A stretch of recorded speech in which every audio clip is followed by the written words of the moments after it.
예수 그리스도께서는 성경에 계시한 대로 육신을 입고 이 땅에 오셨고, 또 성경의 계시대로 짧은 공생애를 사시고 죽으셨습니다.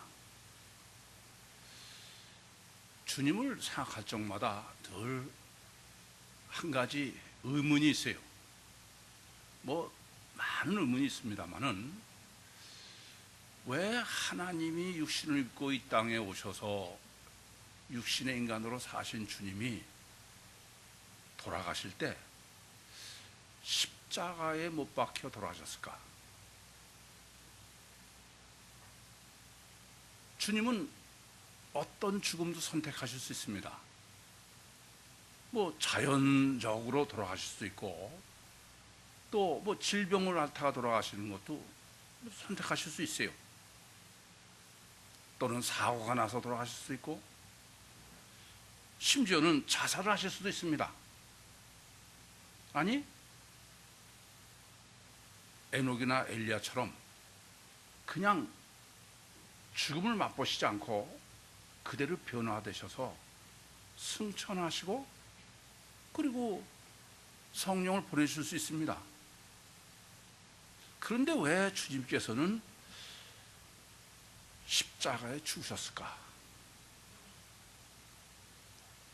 이것은 하나님의 섭리요, 계기요, 성경의 계시의 완성입니다. 근데 왜 하필이면은 십자가를 선택해서 십자가로 돌아가셨을까? 여러분은 그런 의문이 안 드십니까? 저는 많이 생각해 봤어요. 그냥 사시다가 자연적으로 늙어서 돌아갔으면 어떻게 됐을까? 또는 무슨 여러 가지 병이라든지, 또 다른 사람이 죽이는 것도 갑자기 암살을 당하든지. 그런데 왜 하필이면은 십자가에서 돌아가셨을까? 그 점은 의문 중에 가장 큰 예수를 믿는 사람이 갖고 있는 의문이 아닐까, 저는 그렇게 생각을 합니다. 사실 사람은 태어나는 건 마음대로 태어날 수 없지만은 죽는 건 어느 정도 선택할 수 있습니다. 그렇게 보면은 출생보다 죽는 게 더 중요합니다. 그러면 당연히 주님도 어떤 모습으로 죽으셔야 하느냐 하는 문제는 절대로 중요할 수밖에 없습니다. 그런데 성경의 계시대로 오시고 계시대로 죽으시는 것을 십자가에서 죽으신 것입니다. 그렇기 때문에 기독 신앙은 일반적으로 십자가 신앙이다, 십자가 무슨 복음이다, 이런 표현을 쓰는데, 최소한도 예수님께서 왜 십자가에서 죽지 않으면 안 되나, 그 필연성을 하나님의 필연성으로 정립하지 않으면 그 사람은 전혀 기독신앙을 가지고 있는 사람이 아닙니다. 그렇기 때문에 이 점은 많이 고민을 해야 되고, 또 정확하게 성경적으로 바로 정립해야만 됩니다. 안타까운 점은 너무 이 십자가 사건이 유명하다 보니까는 이게 하나님의 필연성으로서의 십자가로 정립하지 못하고, 무슨 좀 유대인들이나 이런 좀 또라이들이 미친 짓거리를 한 것처럼 정립하거나, 또는 인간적인 입장에서 십자가를 해석하고 그렇거나, 이런 웃기지 못할 일이 기독교에 지금 그대로 십자가를 설명하고 있는 게 현실적인 문제예요. 우선 좀 십자가 정립은 워낙 이게 범위도 광범위할 뿐 아니라 어렵기 때문에 핵심적인 것부터 명확하게 초점을 맞춰서 그렇게 정립해야 짧은 시간에 맞아 정립할 수 있을 것으로 여겨집니다.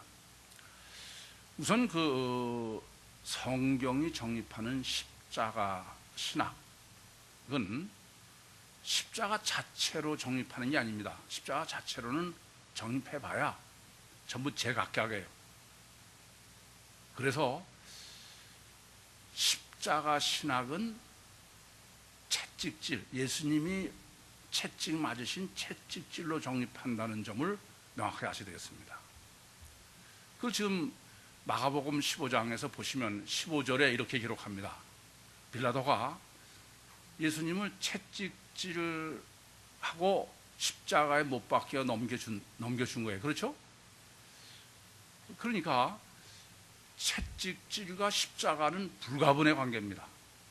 이것은 지금 의도가 뭐냐면은 십자가는 예수님의 맞으시는 채찍론으로 정립해라, 그런 의도인 것입니다.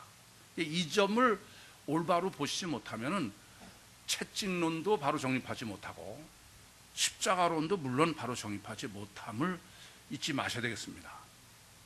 그렇게 보면은 저도 본문을 정립하기 위해서 기독교가 정립한 십자가론이나 채찍론을 좀 보니까 우선 채찍론은 아무런 정립이 없고 십자가론도 전혀 뭐 정립한 거라고 할 수가 없어요. 그냥 뭐 여러분이 지금까지 그냥 관념적으로 이해하고 있는 수준입니다. 아마 여러분이 코이노이냐 하실 때도 여러분이 가지고 있는 십자가에 대한 선입견에서 아직도 자유로우시지 못해서 그래서 이 십자가론을 바로 정립하지 못하실 거예요. 더군다나 채찍론으로서 십자가를 정립해야 된다는 이 마가복음 15장의 구조를 정확하게 보시지 못하면은 그러면 채찍론, 십자가론은 올바로 정립할 수가 없어서 더욱더 이 문제는 어려운 문제입니다. 그렇게 보면은 기독교 2000년 교회사에 처음으로, 지금 여러분과 제가 처음으로 십자가론이요 채찍론을 정립하는 것이다, 그렇게 말씀드려도 조금 더 지나친 표현이 아닙니다. 사실 이 십자가론이 워낙 중요하기 때문에 이 점을 올바로 정립하는 문제는 중요한 건 항상 어려워요. 그렇죠? 상당히 어렵습니다. 또 그런 점을 주지할 수 있도록 상당히 여러 가지 강조법을 쓰고 있는 것이 본문입니다. 이럴 경우 우리가 이것을 바로 정립할 때 제일 먼저 첫째로 생각할 것은 있는 대로 본다. 그러니까 지금까지 우리가 가지고 있던 모든 선입견이나 이런 걸 다 떨쳐버리고 그리고 성경에 기록된 대로 그대로 보면서 정립을 해야 된다, 그런 생각부터 확실하게 하셔야만 되겠습니다. 우선 이 채찍론을 정립하는 것이 어려운 점은 이래서 그렇습니다. 분명히 이사야서 53장 5절에는 채찍에 맞음으로 우리가 나음을 얻었도다, 그렇게 계시를 했고 그 성취가 바로 앞단락의 마지막 절인 15절에 채찍에 지금 예수님을 채찍질해서 십자가에 못 박으라고 넘겼다, 그렇게 이사야서의 계시의 성취를 표현하고 있습니다. 그런데 이 채찍론을 정립하는 게 왜 어려우냐? 간단한 것 같은데 왜 그러냐면은 그냥 채찍질을 하고 십자가 못 박으로 넘기셨다, 그리고 그 다음에는 채찍질해서 아무 언급이 없는 거예요. 그렇지 않습니까? 그러니까 지금 예수님을 채찍질해서 십자가에 못 박으겠다 이렇게 넘겨줬으면 그 다음에 채찍질을 뭐 어떻게 했다든지 이런 채찍질에 대한 표현이 있어야 되는데 그리고 엉뚱하게 지금 희롱당하는 걸 잔뜩 기록하고 있어요. 다시 말하면 채찍에 관해서는 더 이상 구체적이고 실제적 기록이 없습니다. 그냥 채찍질이라는 단어만 나오는 것뿐이야. 무슨 말씀이냐면은 의도는 이사야서 53장 5절에 계시한 대로 성취됐다. 그러니까 성취만 말할 뿐이지 그 내용에 대해서 채찍질을 뭐 어떻게 때렸다든지 이런 것이 전혀 없다는 얘기입니다. 여러분 한번 생각해봐. 희롱에 관한 문제는 구체적이고 실제적으로 다 지금 기록하고 있어요. 그러니까 뭐 자색 옷을 입혔다든지 가시면류관을 엮어서 씌웠다든지 뭐 갈대로 머리를 쳤다, 침을 뱉었다, 앞에서 절했다, 이런 건 다 자세하게 기록을 하는데 분명히 15절에 보면 가장 중요한 주제는 채찍질을 하는 거예요. 근데 채찍질에서는 그 다음에 아무 언급이 없는 거예요. 그래서 이 채찍질론을 정립하는 게 대단히 어렵다 겁니다. 그럼 이렇게 채찍질에 대한 그 이상의 설명이 없어요. 그러면 이 채찍질을 어떻게 해석할까요? 어떻게 해석해야 될까요? 여러분 생각해봐. 지금 실롱처럼 자세하게 그 묘사를 해, 다. 자세한 것을 그 가시면 위한 그 무슨 갈대로 머리를 치고 이렇게 하면은 그것은 그대로 문자적으로밖에 못해요. 그렇지 않습니까? 그 세세하게 다 기술했으니까. 그런데 채찍질은 채찍질만 나오고 그다음에 아무 말이 없어요. 그러면 채찍질에 대해서는 어떻게 할까요? 그다음에 이제 그 마음대로 가요. 이제 구체적으로 다 기술했으면은 문자적으로만 뭐 수석도 다 보면 그래요. 그런데 그 이상 아무 기록이 없으니까 그럼 이제 그러면 도대체 예수님은 어떻게 채찍을 어느 정도로 얼마나 했을까? 그에 대한 해석은 제각각이다 이겁니다. 뭐 어떤 사람은 이런 표현을 보니까 뭐 채찍질 했다 그러니까 틀림없이 예수님은 채찍에 맞았다. 그리고 어떤 사람은 야, 채찍질 했다 그러지만 그 다음에 채찍질을 실제로 하는 게 없지 않냐. 그러니까 실제로 채찍에 맞으신 게 아니다. 그렇게 또 해석이 가능해요. 그렇습니까? 안 그렇습니까? 또 어떤 사람은 그런데 왜 그럼 채찍질에 대한 구체적인 기록이 없느냐. 그것은 실제로는 채찍을 맞으셨는데 그건 생략한 거다. 그렇게 해석하는 거야.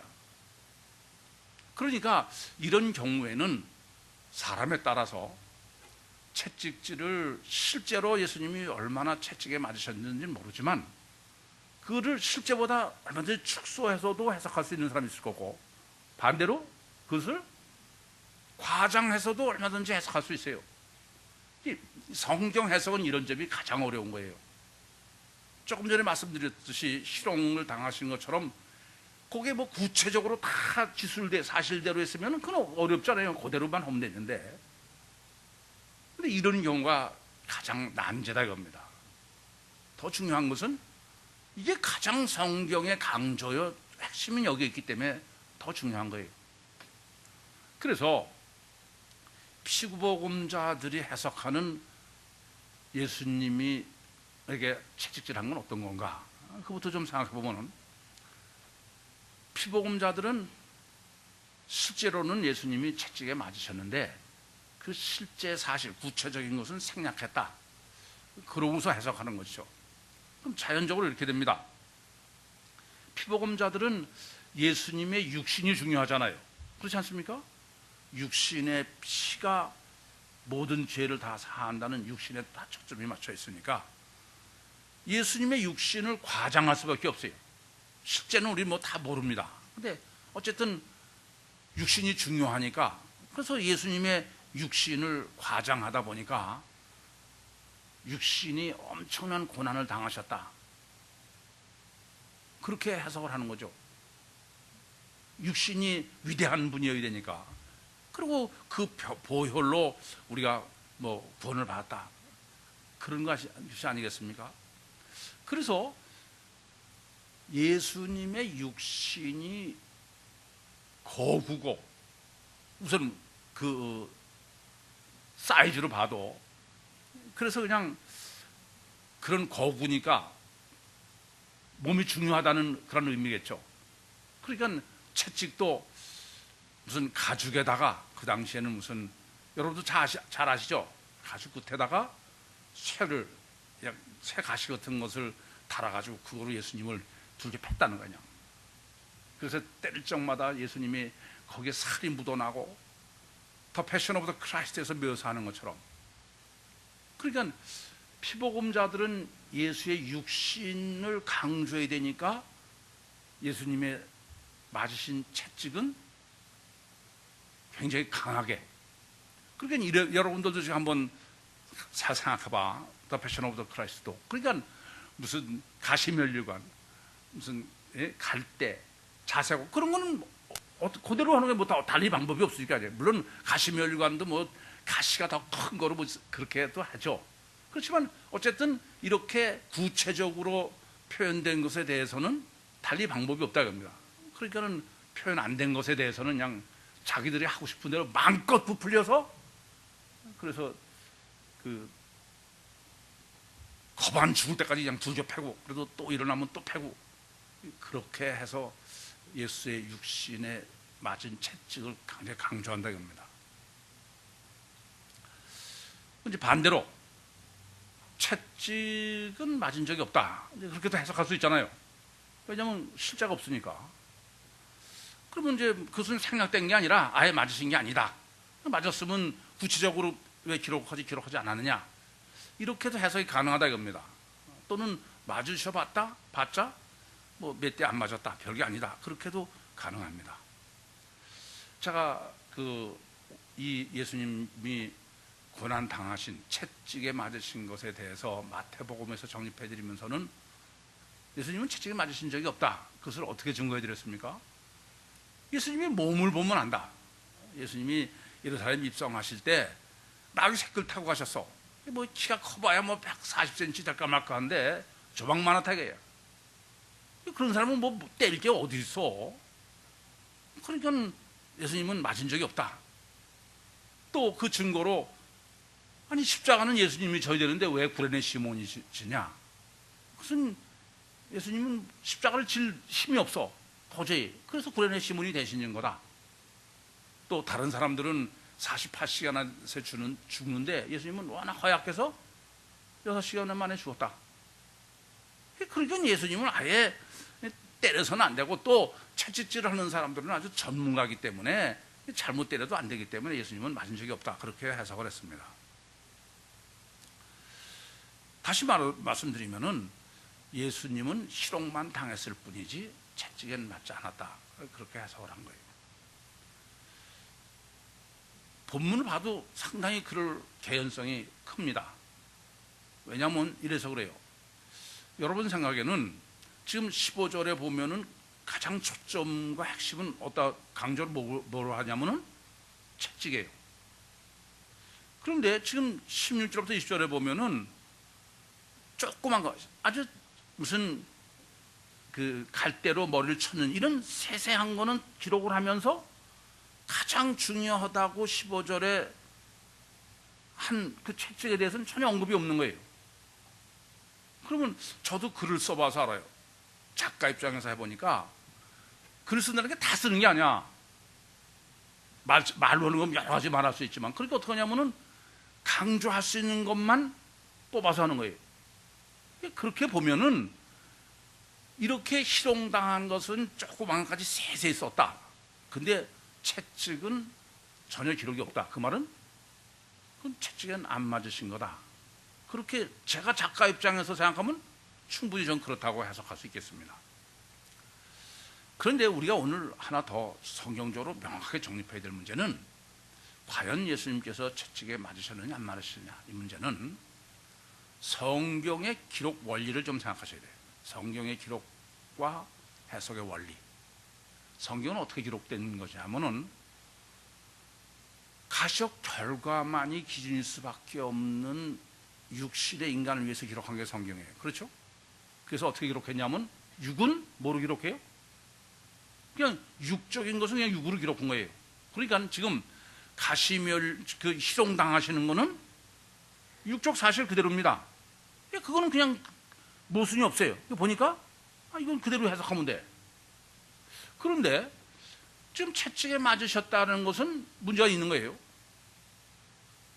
그 가장 조금 전에도 말씀드려서 강조했으면은, 그러면 그에 대한 기술이 있어야 되는데 그게 전혀 없다 겁니다. 그러고 다시 한번 되돌아가 보겠습니다. 이 성경의 기록 원리를 제가 여러분에게 정립해 드릴 때 창세기 2장 25절과 3장 7절로 했어요. 창세기 2장 25절은 벌거벗었으나 부끄러워지 않았다, 그렇게 기록되어 있죠. 그 말은 무슨 말이 되냐면 이런 거예요. 보긴 봤는데 안 봤다 그런 얘기입니다. 무슨 말인지 아시겠어요?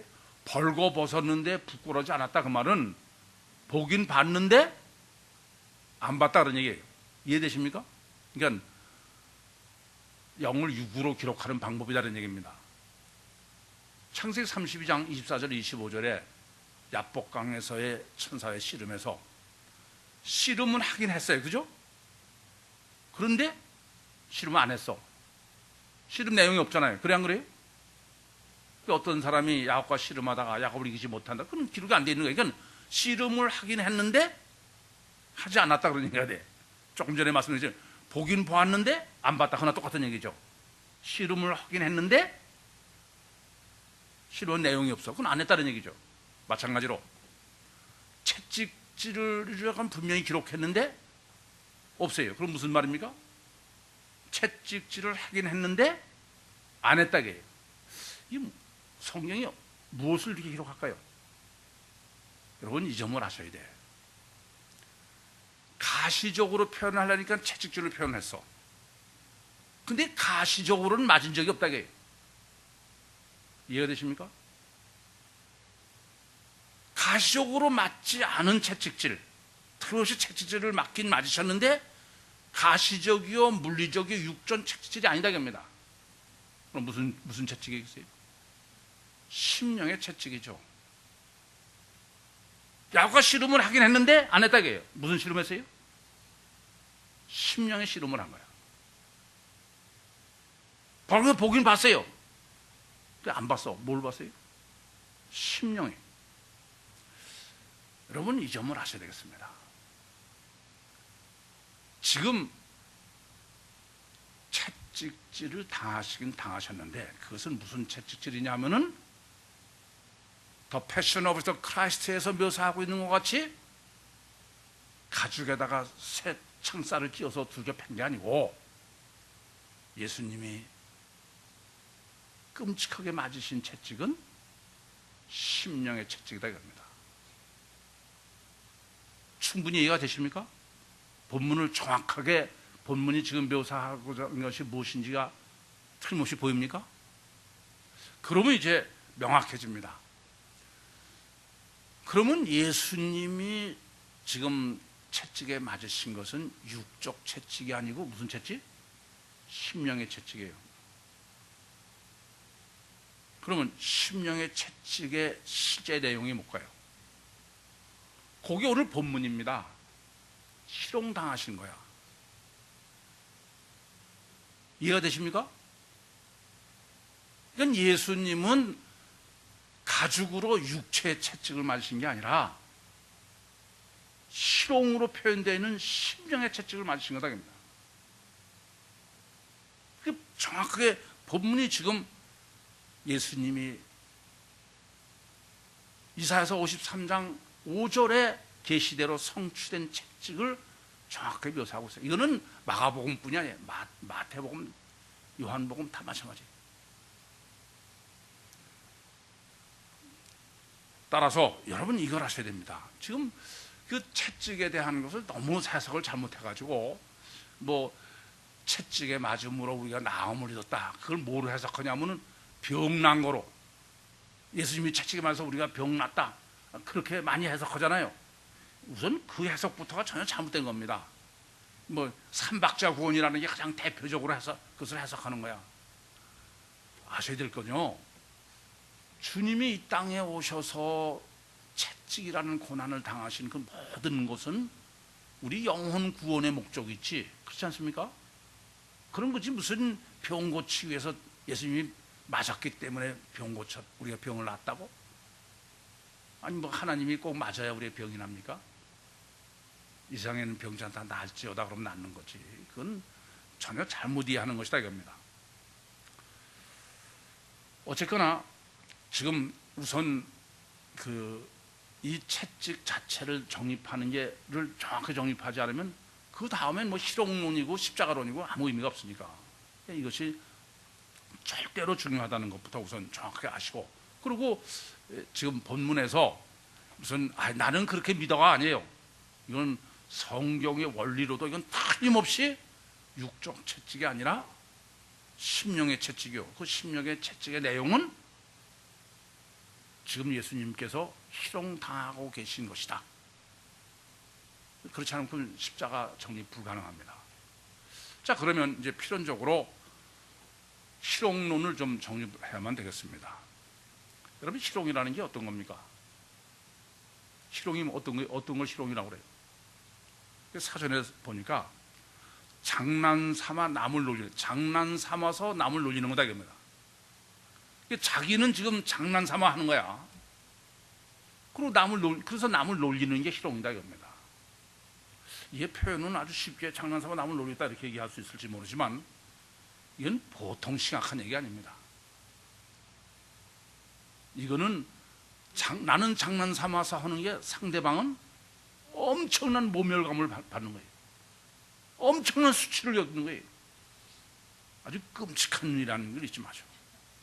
다르게 말씀드리면은 지금 본문에서 희롱으로 표현된 것은 인간이 심령의 고통, 심령에 맞는 채찍 중에서는 가장 아픈 걸 얘기하는 거예요. 가장 심하고 가장 아픈 게 뭐예요? 희롱이야, 희롱. 제가 감옥에서도 이런 걸 보고 참 너무 가슴이 아팠어요. 이 사람들이 뭐 심심하니까 그냥 가장 시원찮고 반항할 수 없는 사람을 보통 못 살게 구는 게 아니야. 그리고 낄낄대고 웃어. 저는 아주 그것 때문에 괴로워서 저에게 반신불수 하나 있다고 그랬죠. 걔를 그냥 땅으로 찔러가지고선 몸을 제대로 못 쓰는 걸 보고 낄낄대는, 참 끔찍하더라고요. 요새 왕따가 상당히 문제가 됩니다. 왕따의 가장 심각한 문제가 뭡니까? 우리는 참 제가 이런 좀 보면 안타까워요. 보통 신문이나 언론에서 보면은 그저 가시적인 게 전부니까 왕따를 할 때 무슨 맨날 어떻게 두 개 팼다 뭐 이런 것만 하는데 가장 무서운 게 있어. 모멸감을 주는 거예요. 지난번에 신문에 보니까 귀에다 대고 이런데 와가지고 막 욕하고 조그맣게, 그리고 그냥 보통 부끄럽게 막 취급하고, 하여튼 그걸 못 견디는 거야. 근데 우리 자꾸 육체인 것만 생각해. 어쨌든 희롱이란 강자가 약자를 갖고 노는 거예요. 전 본문을 정립하면서 고양이가 쥐를 잡잖아요.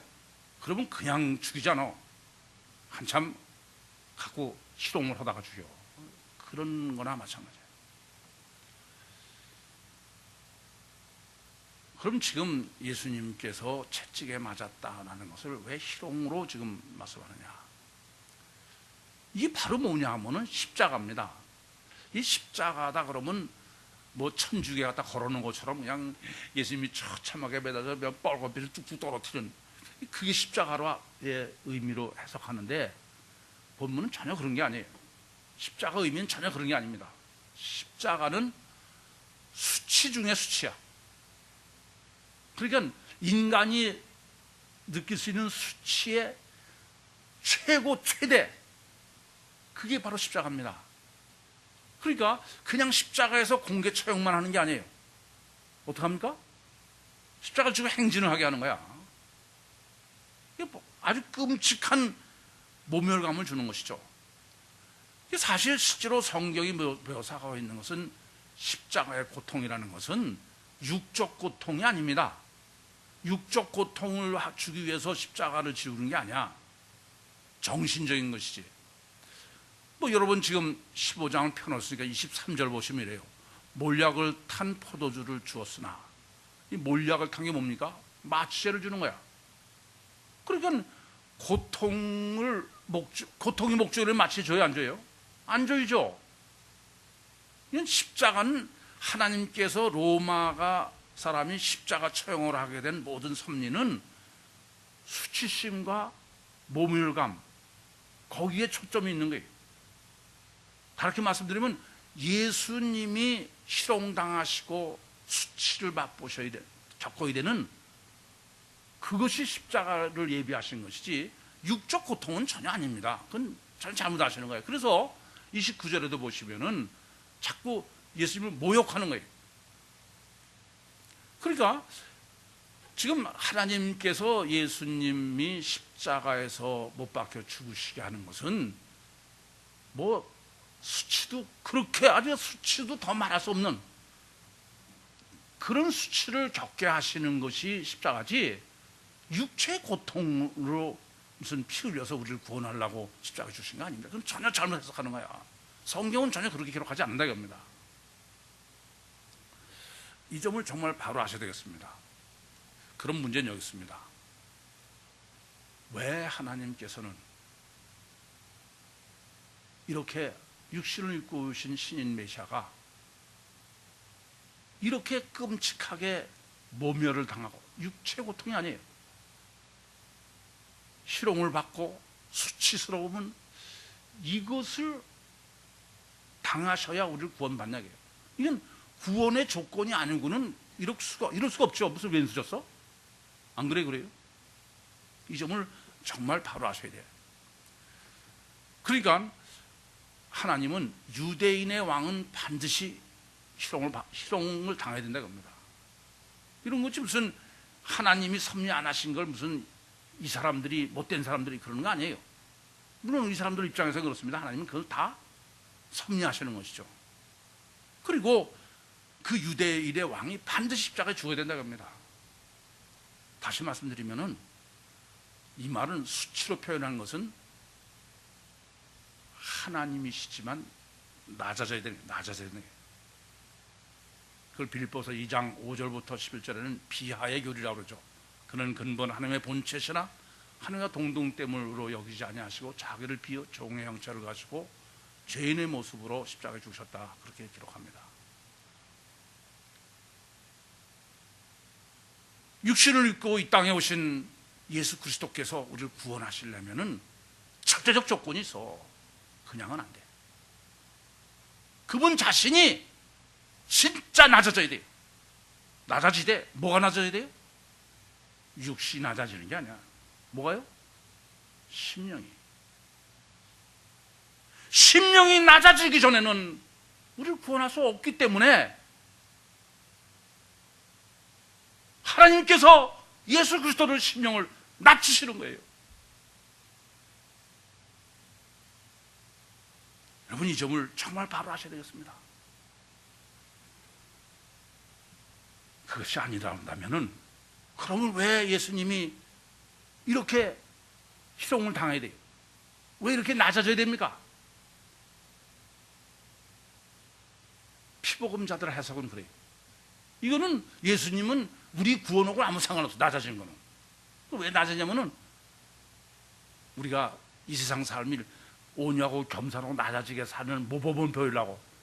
그럼 이것은 쇼야, 쇼. 낮아지지 않으면은 주님의 임무를 수행할 수 없음이 이루어지지 않는다는 사실을 명확하게 하셔야 돼요.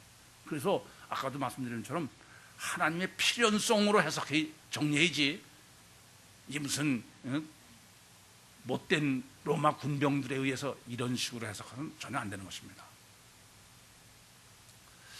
사실 낮아진다는 문제는 말은 쉬워요. 말은 그냥 낮아지게 하소서 뭐 이렇게 말하죠. 그게 가능합니까? 아마 제 생각에 인간 세상에서 가장 어려운, 이거보다 더 어려운 건 없을 것 같아요. 물론 우리는 육신을 입었기 때문에, 육체 우선적 존재이기 때문에 육적 고난은 감내하기가 쉬운 일이 아니에요. 뭐 우리는 다 물질이 중요한 것 같고 다른 게 다 중요한 것 같지만은 인간은 육체가 절대 있을 수밖에 없어요. 그렇지 않습니까? 그래서 뭐 다른 때는 다른 게 다 중요한 것처럼 여겨져도 일단 죽을 병이 들어놓고 보면은 얘기가 싹 틀어지지. 그럼 저 건강했으면 보통 다 인사가 그냥, 저도 목사가 되니까 저한테 하는 인사 그냥 건강하십시오, 그런 인사만 해요. 많이 들어. 그만큼 인간에게 있어서의 그것이 통증이 있는 질병이든 또는 장애든 간에 육적 질병은 보통 어려운 게 아니에요. 그렇지 않습니까? 그래서 욥이 당한 고난도 우리는 초점을 어디다 맞추냐면은 그냥 재물 다 그런 것이고 맨 마지막에는 육체 질병, 그 제일 어려운 것이다, 그렇게 해석을 합니다. 그러나 여러분, 이 점을 하나 아셔야 돼. 그보다 더 어려운 게 있어요. 우리가 그냥 가시적 결과밖에 못 보니까는 그 육체 고난 당하는 거 보면 욥을 보고도 참 어렵고 힘들 거다 그러지만, 인간은 그것보다 더 어려운 거는 정신적 고난이에요. 내면적 고난입니다. 이거는 정말 끔찍한 거예요. 그 중에서도 수치와 모욕, 이건 정말 감내할 수 없는 거예요. 인간은 하나님의 형상대로 지었고 영적 존재이기 때문에 관계성이 절대인 존재입니다.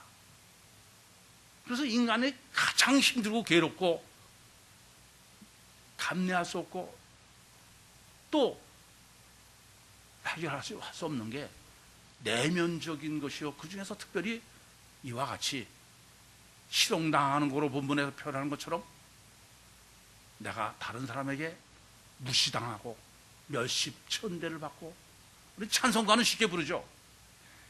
멸시천대 십자가는 제가 지고 가리이다. 찬송가 그걸 불러놓고 조그만 멸시했다 그러면은 눈빛이 달라져. 동물은 육적인 고통이 가장 큰 거지만 인간은 이거보다 더 큰 아픔이 없습니다. 그래서 구약 성경에도 보면은 자꾸 하나님께서 이렇게 약속을 하세요. 네가 내 계명을 지키고 뭐 쭉 그러면은 너희는 수치를 당하지 않을 것이다. 늘 수치를 당하지 않는다는 거예요. 그렇게 영적인 인간에게서는 이 문제가 절대적인 문제입니다. 그러니까 수치를 당하는 것보다 더 어려운 게 없는 것이죠. 제가 그 손자 손녀를 키우면서도 좀 이런 점을 유심히 보니까 깜짝 놀랄 적이 많아요. 애들이라는 게 뭐 놀다가 넘어지고 그러면 울잖아요. 아프니까. 근데 그렇게 넘어서 우는 거는 잠깐이더라고. 그냥 몇 번 하면 끝나. 그런데 그 애기인데 아직 돌이나 약간 이런 애기인데도 지가 무시당했다 그야, 야단맞았다 그야, 기분 나쁘다. 이거는 안 그쳐. 그냥 그냥 서러워서 아주 깜짝 놀래요. 그건 그렇게 해서 한번 애하고 벌어지고 나면 그거 회복하려면 한참 걸려. 뭐 아무리 얘기해도 그냥 그다음에 할아버지 보지도 안 오려고 그래. 이게 인간이더라고요. 사실 여러분 이걸 아셔야 돼. 우리는 뭐 어떤 사람이 부도가 나서 그래서 자살했다가 이게 겉에만 얘기하는 거죠. 뭐 어려워서 자살했다, 그런 사람 없어요. 자살은 다 왜 하는지 아세요? 이제 이후에 자기가 당할 그 수모, 수치, 그걸 감내 못 하겠는 거야. 이게 자살할 정도로 그게 큰 거야. 그래서 자살해. 난 제 주위에 자살하는 사람을 제가 개인적으로 알면서 그 사람은 자살할 수밖에 없다 그래요. 다르게 말씀드리면은 교만한 만큼 자살하더라고요. 이 점을 우리가 좀 깊이 생각하게 됐어요. 그래서 욥에 대해서도 우리는 욥은 그냥 고난이라면 육체만 생각하는데 아니요. 실제 가장 욥이 겪은 고난은 세 친구들로 인한 심령의 고난이라는 사실을 아셔야 돼요. 이게 하나님이 설계하신 인간입니다. 이걸 모르시면은 말로는 영혼 구원, 사람이 마음이 중요하지 이딴 소리 하지만은 실제로는 맨날 육체가 중요한 거야. 아니에요. 인간은 그게 문제가 아닙니다. 심령이 문제고 마음이 문제고, 다른 사람에게 내가 무시당하고 멸시당한다, 그걸 감내하는 게 그게 보통 어려운 게 아니에요. 참는다고 해결되는 문제도 아니고, 인간 사회 중에 가장 어려운 거예요. 이것은 예수님도 마찬가지예요. 예수님이 지금 멸시를 받으시고 희롱당하는 것을 그냥 아무렇지도 않게 당하신 게 아니에요. 그건 전혀 잘못하는 겁니다. 바로 이 희롱을 감내하시기 위해서 겟세마네 동산에서 기도를 하신 거예요. 그 기도가 없었으면 주님도 이걸 감내 못한다는 사실을 아셔야 됩니다. 아버지요, 이 잔을 내게 지나가게 할 수 없습니까? 그것은 육체의 고난이 아니에요. 희롱으로 표현하고 십자가로 표현한 수치와 모욕, 다르게 말씀드리면 심령이 낮아지는 게 불가능한 게 인간이라는 겁니다. 우리는 겉으로 봐서 낮아진 사람 같으면은 뭐 어떤 사람이 뭐 거린이 구걸을 한다 그러면 낮아졌을 천만에, 감옥에서도 제가 그런 사람하고 실제로 솔직히 다 얘기해봤어요. 천만에요.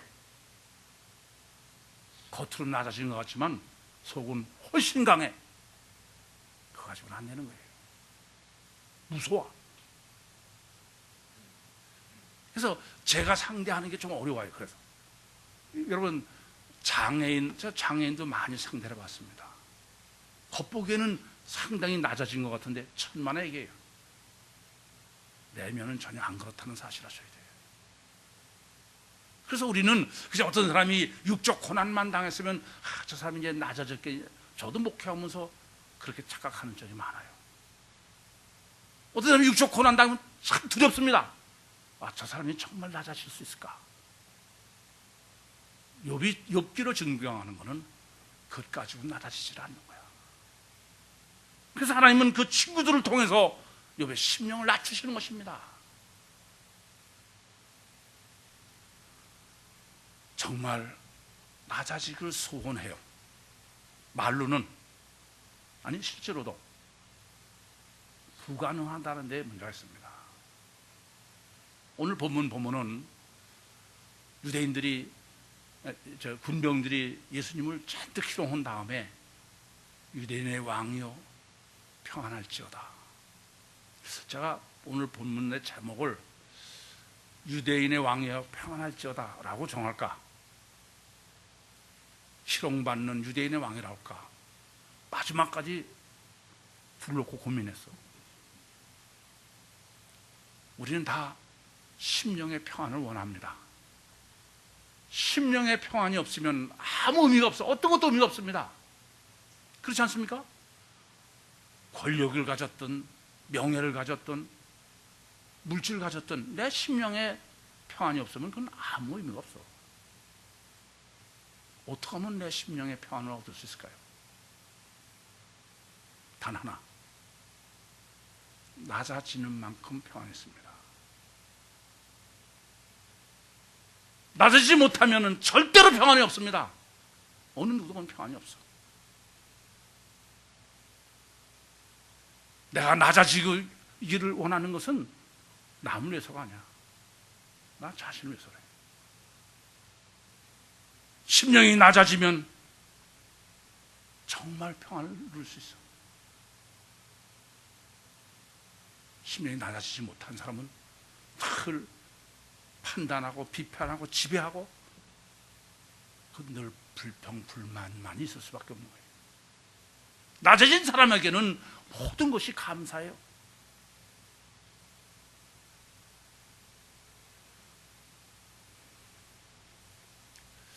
채찍에 맞음으로 우리가 나음을 입었도다. 이제 여기까지 정립해 놓고 보시면 채찍에 맞는다는 게 곧 뭡니까? 주님이 희롱당하시는 거예요. 그렇죠? 주님이 희롱당하시는 게 뭐예요? 낮아지는 거예요. 그게 뭐예요? 심령이 낮아지는 게 뭐예요? 그게 십자가입니다. 여러분 잊지 마세요. 주님께서 십자가에서 죽으셔야 되는 것은 주님이 우리를 구원하시는 절대 조건이야. 그건 주님 자신이 심령이 낮아지지 않으면 우리를 구원할 수 없기 때문에 그래요. 우리는 자꾸 예수님이 십자가에 달리신 것은 예수님 자신은 전혀 문제가 없는 거야. 그 피가 아주 우리를 위해서. 아니, 예수님 자신도 심령이 낮아지기 전에는 우리를 구원할 수 없기 때문에 그래. 이 점을 명확하게 아셔야 십자가의 필연론을 올바로 정립할 수 있는 것입니다. 그런데 피복음이 이해하는 십자가는 어떻습니까? 여러분 한번 생각해봐요. 피복음이라는 것은 예수님이 십자가에서 흘린 피만 있으면 돼. 그죠? 그러면 구원 받는 거예요. 그래 안 그래요? 그러면 생각해 보세요. 예수님이 십자가에서 피만 흘리면은 보혈의 피로 구원을 받는데, 뭐 제가 농담처럼 얘기해서 왜 근데 꼭 십자가에 죽으셔야 되냐? 그러면 예수님이 주사기로 피 좀 뽑아서 뿌려도 되지, 보혈이면은. 근데 왜 꼭 십자가에서 죽어야 되느냐? 뭐 어쨌든 피를 십자가에서 그 당시에는 박아야 피로 흘린다, 그렇게 피복음자 해석하듯이 그렇다고 해봅시다. 그러면 더 하나 문제가 있어요. 그럼 십자가에 죽으시기만 하면 되지 왜 주님께서 채찍에 맞아야 되고, 그렇잖아요. 채찍에 맞아야 십자가에 피 흘리는 겁니까? 하나님의 섭리가. 왜 희롱을 당하셔야 되고 왜 낮아지셔야 되냐 그야. 여러분 이 점을 깊이 고민해야 돼요. 그것은 구원론과는 아무 상관없이 그리스도를 본받아 용이야, 피복음적으로는. 그러나 성경은 희롱당하시고 낮아지고 십자가에서 죽으시고 그 모든 것이 우리를 구원하기 위한 절대적 조건이기 때문에 그렇다고 합니다. 그렇지 않으면 그것은 올바른 정립이 아니에요. 그러니까 뭐 얼마든지 뭐 예수님이 십자가 피복음 같으면은 자연사만 안 하면 돼. 옛날에 맨 처음에 교회 다니면서 피복음을 한참 생각해봤어. 하면서 자연사만 안 하면 되는데 피만 있으면 되니까. 그래서 그때 생각한 거예요. 주사기로 피 빼도 되지 않겠냐. 또 병으로 돌아가셔도 안 돼. 그냥 변형돼가지고 그냥 휴거처럼 부활해도 그건 안 돼. 피를 흘려야 되니까. 근데 그렇게 답을 끝을 내려니까 조금 전에 말씀드린 것처럼, 그럼 뭐하러 희롱을 당하고 추가분이 왜 필요하냐 그야. 안 맞는 논리죠.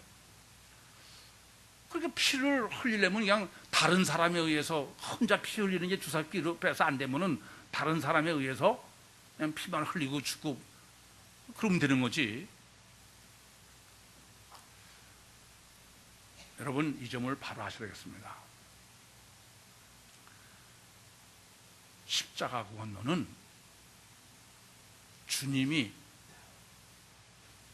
낮아지기 전에 주님의 심령이, 이건 육체가 아니고 심령이 낮아지기 전에는 우리를 구원할 수 없어서 그래.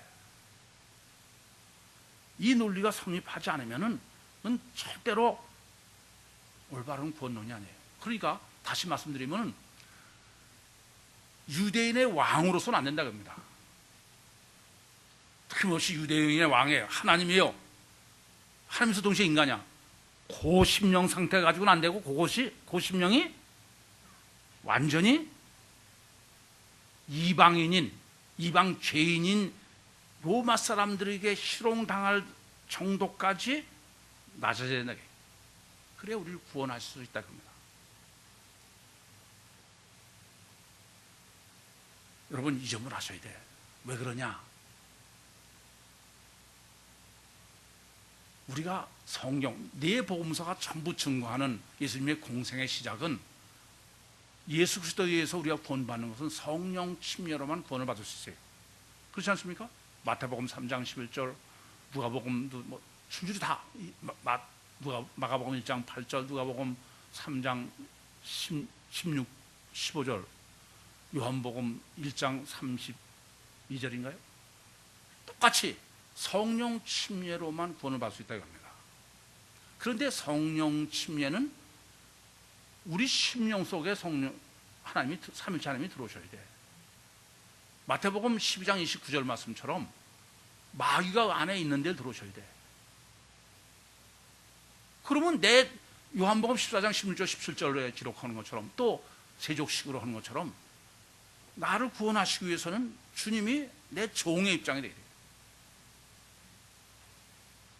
그렇게 나를 진짜 섬기는 종의 입장처럼 낮아지기 전에는 들어오실 수 없다겠나. 그게 제가 보혜사라고 했잖아요. 그러니까 생각해 보세요. 예수님은 처음부터 아주 낮아지시기 위해서 오신 거야. 그러니까 요한복음 5장 27절에 인자됨을 인해서 심판하는 권세를 주셨다. 그것도 빌립보서 2장의 말씀처럼 낮아지는 거고. 오시되 또 어떻게 오셔요? 구위에 오시는 거야. 철저하게. 그러니까 주님이 오셔서부터 죽으시는 순간까지 주님의 모든 공생의 과정은 중심 자신으로 보면은 한 발짝 한 발짝 낮아지는 훈련을 주님도 하시는 거야. 저는 이렇게 생각해 봤어요. 여러분, 하나님은 전능하세요. 그렇죠? 그러면 하나님이 낮아질 수 있습니까? 하나님이 전능하시니까 낮아질 수 있어요, 없어요? 전능하게 낮아질 수 있겠지. 근데 문제는 이 심령이 진심이 낮아져야지 능력이 낮아지는 게 아니라, 이해돼요? 무슨 말씀인지? 이건 앞으로도 제가 더 고민하고 생각해 볼 문제야. 하나님은 과연 그냥 하나님 상태로서 낮아지셔가지고 우리 심령 속에 들어오실 수 있을까? 예수 그리스도를 통해서 우리를 구원하시고 예수 그리스도가 이 땅에 오셔서부터 우리를 구원하는 순간까지 계속 낮아지심의 과정이라고 했을 때 답은 이래요. 하나님은 전능하심에도 불구하고 육신으로 이 땅에 오셔야 낮아질 수 있고, 예수님처럼 그 모든 그 과정 그렇게 해야 하나님도 낮아질 수 있으셔서 그래요. 만약에 그러시지 않아도 낮아질 수 있어서 우리 심령에 들어올 수 있으면은 하나님은 절대선 절대의시기 때문에 그렇게 하실 리가 없습니다. 다시 말씀드리면 전능하신 하나님도 낮아지시는 건 안 되는 거야. 낮아지시기로 아예 목표를 세우고 오신 예수 그리스도께서도 겟세마네 동산의 기도가 없이는 도저히 낮아질 수가 없는 거예요. 그건 하나님뿐이 아닙니다. 하나님의 형상대로 지은 입은 우리 모두의 문제예요. 어느 누구도 기꺼이 낮아질 수 있는 사람은 세상에 아무도 없습니다. 여러분들은 그래서 쉽게 저는 제 마음의 지인을 예수님으로 바꿨습니다. 거짓말하지 마세요. 그건 단어일 뿐이야. 그것이 불가능한 게 인간이라는 사실 아시되, 그것이 불가능한 것이 영적 존재라는 사실 아세요. 그래서 하나님께서는 예수 그리스도께서 전능하신 하나님이 육신을 입고 이 땅에 오셔서 낮아지셔서 우리를 구원하신 것처럼 우리를 육신을 입고 이 땅에 태어나게 하신 가장 중요한 이유가 낮아지게 하심입니다. 이 점을 모르시면 십자가의 구원론을 올바로 하는 사람이 아닙니다. 희롱받는 유대인의 왕, 그렇습니다. 하나님까지도 육신을 입고 이 땅에 오셔만 구원하실 뿐 아니라 희롱을 받으셔야 될 만큼 스스로는 안 되는 거예요. 그게 불가능한 게 영적 존재란 말입니다. 이 사실이 왜 이렇게 중요합니까? 이제 여러분과 제가 할 일이 있습니다. 나를 낮추십니까? 내가 수치를 당할 그럴 기회가 있습니까? 내가 모욕을 당합니까? 기도하세요. 하나님은 나를 사랑하셔서 낮추시기를 소원하시는 거예요. 그게 아니면 낮춰질 수가 없기 때문에 그렇습니다. 내가 결심한다고 되는 게 아니에요. 독방의 성자는 결코 그리스도인이 될 수 없어요. 늘 부딪히면서 나를 모욕을 당하고 수치를 당할 그때마다 기도해야 됩니다. 하나님, 낮아지게 하여 주시옵소서. 저에게 이 기회를 주신 것을 제가 놓치지 않게 해주시옵소서. 기도해야만 가능한 것이지 내가 결단해서 될 수 있는 문제가 아닙니다. 어느 누구도 자기를 부인하지 않고 예수님 마태복음 10장 24절 말씀처럼 아무든지 나를 따라오려든 자기를 부인하고 자기 십자가를 지라요. 그냥 십자가 아니에요. 자기 십자가예요. 나한테 닥치는 수치요 모멸감입니다. 이때 증오심이 불탑니까? 기도하시기 바랍니다. 하나님, 이 기회를 제가 놓치지 않게 해주시옵소서. 항상 낮아지길 소원하는 우리의 신앙의 평생 삶 동안 주님을 지배하는 자가 아니라, 교만해서 내 안에 계실 주님을 지배하는 자가 아니라 그분을 정말 주인으로 섬기는 낮아진 자로 이 땅에 사시는 것은 비단 우리가 성령으로 거듭나서 천국 구원받는 건 말할 것도 없거니와 참 이 땅에서의 평안과 복락을 누릴 수 있는 유일한 길이라는 점을 잊지 마시기 바랍니다. 정말 종말의 때고 마지막 때입니다. 십자가의 신앙으로 날마다 자기를 부인해서 주님처럼 낮아지셔서 심령의 평안과 성령의 거듭나시게 하심으로 하나님의 자녀로 능력으로 세상을 승리하시고 낮아진 자의 참 섬기는 마음으로 주님과 동행하다가 저 영원한 천국에서도 하나님과 주님을 영원히 진심에서 섬겨서 하나님이 가장 기뻐하시는 자녀로 승리하는 우리 모두가 되기만을 간절히 소원합니다. 기도하시겠습니다. 살아계신 아버지 하나님, 참으로 감사합니다. 낮아지길 소원한다고 하면서도 여전히 증오심에 불타있는 저희들에게